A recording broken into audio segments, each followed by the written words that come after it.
بسلهام مغربي أسود وبقفطان مغربي، جوهرة القصر الملكي تخطف الأنظار بجمالها الأخاذ في مأدبة العشاء الرسمية التي أقامها جلالة الملك محمد السادس نصره الله على شرف فخامة الرئيس الفرنسي إيمانويل ماكرون، حيث عرفت حضور شخصيات وازنة في مؤسسات الدولة بالمغرب، بالإضافة إلى الشخصيات التي قام الضيف الرئيس ماكرون بدعوتها.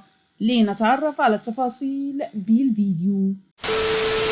بالإضافة إلى أن جمالها الأخاذ أخذ الأنظار خلال استقبال جلالة الملك محمد السادس للرئيس الفرنسي. ها هي جوهرة القصر الملكي مرة أخرى، تظهر هذه المرة بالملابس التقليدية المغربية، وقد اختارت القفطان المغربي بالإضافة إلى السلهام المغربي.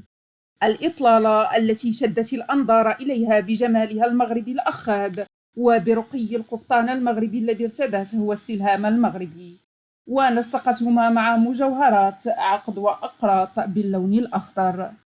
وقد تداولت مختلف مواقع التواصل الاجتماعي إطلالة الأميرة لالا خديجة، وقد قامت لالا خديجة باستقبال بارجيت ماكرون حرم الرئيس الفرنسي إيمانويل ماكرون، وتبادل أطراف الحديث معا، حيث جلست الأميرة لالا خديجة بجانب بارجيت حرم الرئيس الفرنسي، وكانت أيضا بجانبها الأميرة لالا خديجة. وقد كان بجانب الأميرة لالا خديجة صاحبات السمو الملكي الأميرات لالا مريم ولالا حسناء ولالا أسماء، حيث كانت الطاولة الرئيسية في الحفل برئاسة جلالة الملك محمد السادس بالإضافة إلى الرئيس الفرنسي إيمانويل ماكرون الذي أقيمت المأدبة الرسمية على شرفه.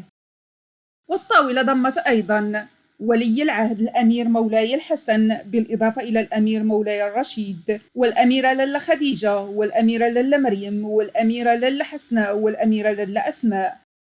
وقد تألقت الأميرات بالقفطان المغربي وبدون في قمة الجمال.